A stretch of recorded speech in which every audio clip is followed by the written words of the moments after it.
तव्यायातवतया नो रुद्रमृडया याते रुद्रशिवा तनोरघोरा पापकाशिनी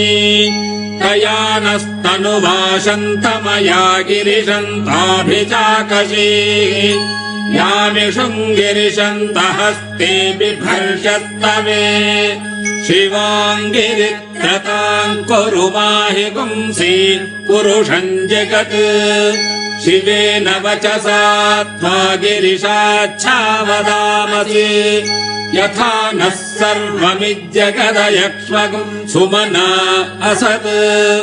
अध्यवोचदधिवक्ता प्रथमो देव्यो भिषक् अहेगुश्च सर्वान् जम्भयन् सर्वाश्च याथान्यः